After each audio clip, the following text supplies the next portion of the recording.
Good day, students, and welcome to our video tutorial and intervention in math. Now let's continue our lesson on week 3, module 10, entitled Solving Real-Life Problems Involving Rational Functions, Equations, and Inequalities. This module is written to help you to solve real-life problems involving rational functions, equations, and inequalities. You will be introduced to different types of word problems and situations. These problems can be transformed into rational functions, equations, and inequalities.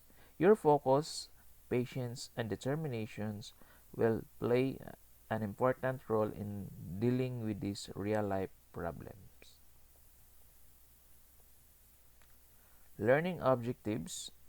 After going through this module, you are expected to solve real-life problems involving rational functions, equations, and inequalities. Carefully analyze and understand word problems before solving them. And create real-life word problems about rational functions, equations, and inequalities. Problems involving rational functions, equation, and inequalities. To be able to solve problems involving rational functions, equations, and inequalities, it is necessary to know the basic of algebra. Solving rational equations and inequalities is very essential in solving word problems. Real-life problems like mixture, work, distance, number, and other related problems might interest you. Let's start for an example. Speed me up. Mario rides his motorcycle in going to school. He drives at an average speed of 30 kilometers per hour. The distance between his house and the school is 15 kilometers. Every time he sees his best friend Jessica walking on the road, he invites her for a ride and lowers his speed. On the other hand, he increases his speed when he wakes up late for school. Questions. How long does it take Mario to reach school considering his average speed? So first, we considered the formula for the speed. The speed is equal to distance over time. And then, in getting the time, of course, we have the formula time equals distance over speed. Since the question is, how long does it take Mario to reach school considering his average speed? So we are required to find the time. So we are using this formula. Then the distance is given, which is 15 kilometers, and the speed is 30 kilometers per hour. So we can solve now the time. So the time is equal to 15 kilometer over 30 kilometer per hour. Then 15 divided by 30, so the result is 1/2 hour or 30 minutes, meaning it takes 30 minutes to Mario to reach the school considering his average speed. So another question.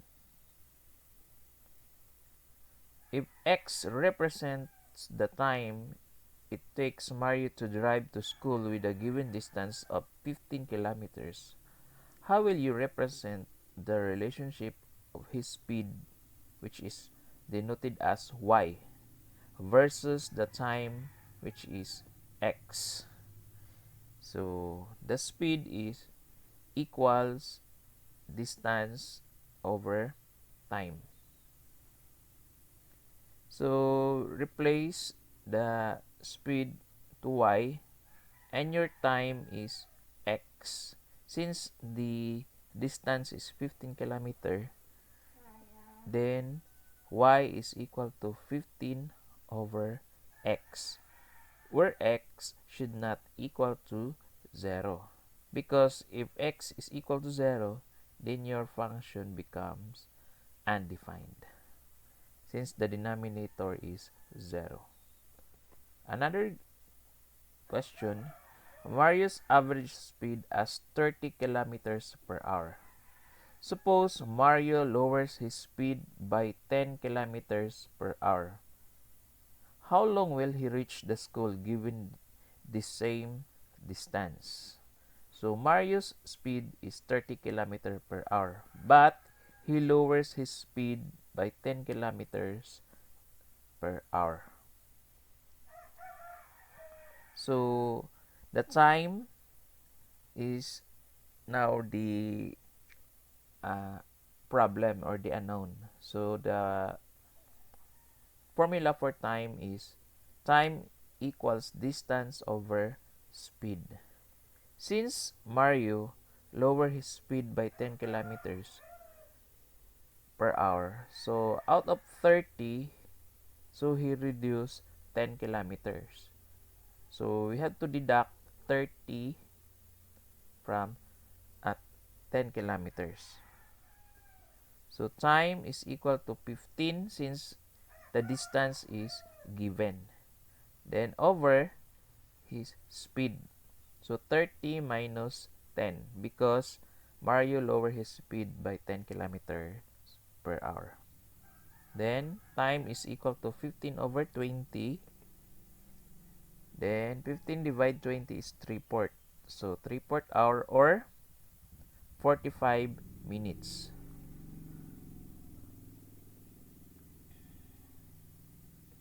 So another example, Bamban National High School is preparing for its 25th founding anniversary. The chairperson of the activity allocated 90,000 pesos from different stakeholders to be divided among various committees of the celebration. So construct a function C of n which would give the amount of money each of the n or the numbers of committees would receive. If there are 6 committees, how much would each committee have? So considering this a problem, so the function C of n is equal to 90,000 over n. Since 90,000 will be divided into the number of committees, which is represented as n. So our function there is C of n is equal to 90,000 over n. So it would give the amount money each of the n number of the committees. Since the allocated budget is 90,000 and it will be divided equally to the n number of committees. How about if there are 6 committees? Then you need to solve for C of 6. Thus, C of 6 is equal to 90,000 over, since our n is the number of committees and the n is given, which is 6 committees, so 90,000 divide 6, we have 15,000. So therefore, each committee will receive 15,000 pesos.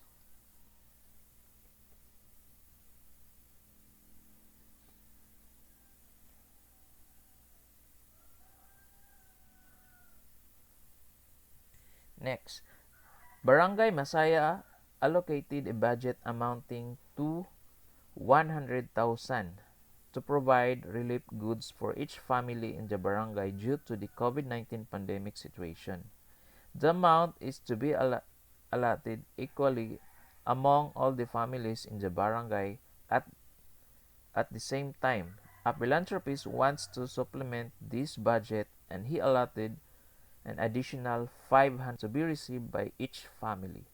Write an equation representing the relationship of the allotted amount per family, denoted as y variable, versus the total number of families, which is x variable.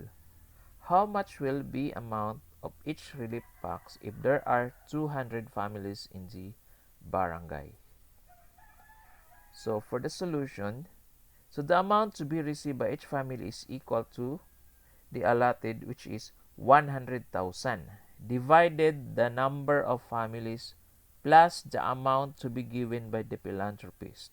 So the rational function is described as y there is the allotted amount per family equals 100,000 divide the number of families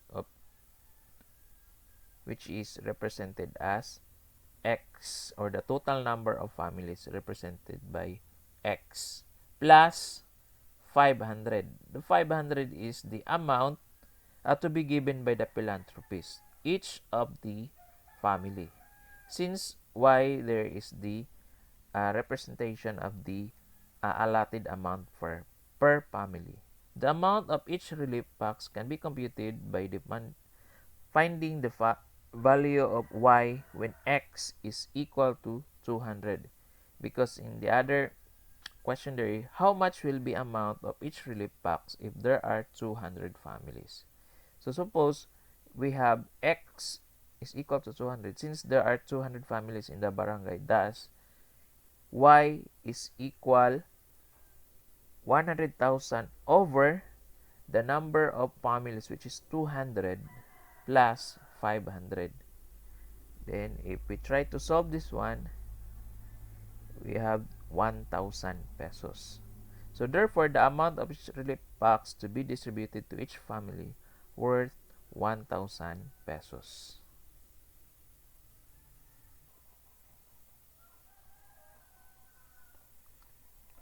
Okay, volume of a box. A box with a square base has a volume of 27 cubic inches. If x is the length of its edge and h is the height of the box, what are the possible measurement of its edge of the height should be longer than the edge? To complete the following, solve the problem. So first, find the formula to find the volume of the box. So for the formula of the volume of the box, we all know that volume is length times width times height. Since we have the square base, since it is a cube, the length of its edge of the box, so we have the square base, which is x squared,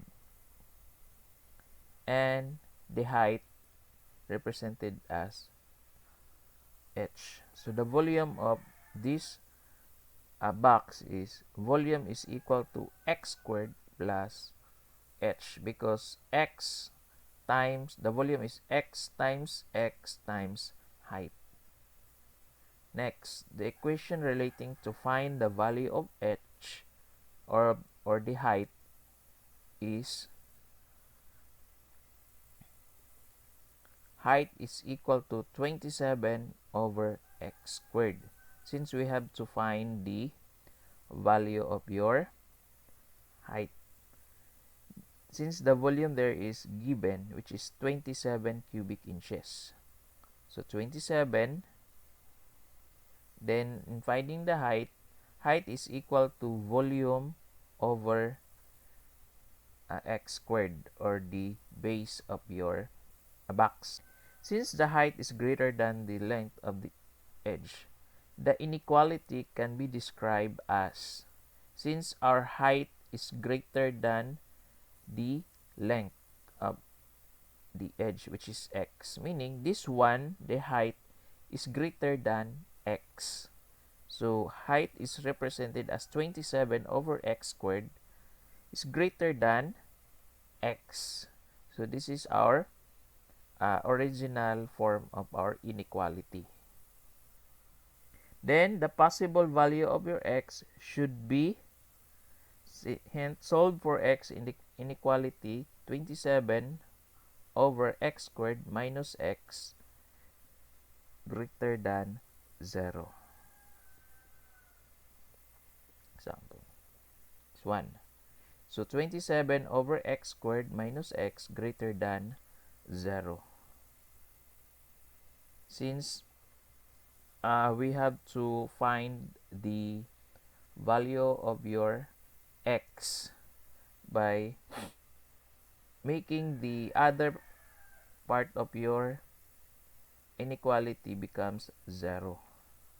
So we have to put a negative x then greater than 0. So to solve that one, so find the LCD, which is x squared, and make this two expression becomes one expression. So x squared divide x squared is 1. 1 times 27. Then x squared divide negative x is negative x squared times x. Then the inequality is 27 minus x cubed over x squared greater than 0. To find the critical value of your inequality, so we have to equate the numerator the same time the denominator to 0. So first, equate the numerator to 0. So 27 minus x cubed equals 0. Then, negative x cubed equals negative 27. So to make it positive, so we have to multiply both side to negative 1. So negative 1 times negative x cubed will become positive x cubed, and negative 1 times negative 27 becomes positive 27. So x cubed equals 27. Then x is equal to cube root of 27. Then the cube root of 27 is 3. So this is our critical point for the numerator. Then for the denominator, x squared equals 0. Then x is equal to 0. So this is our critical point. Now, let's try to solve the critical point and evaluate this one to our original inequality. So our original inequality is this one. 27 over x squared greater than x. So substitute the value of your x at this inequality. So since x is equal to 3, let's try 27 over x squared greater than x. So substitute the value of your x. So 27 over 3 squared greater than 3. Then 27 over 9 greater than 3. Then 3 is greater than 3. So this is a false statement or a solution since 3 should equal to 3. Another, how about if x is equal to 0?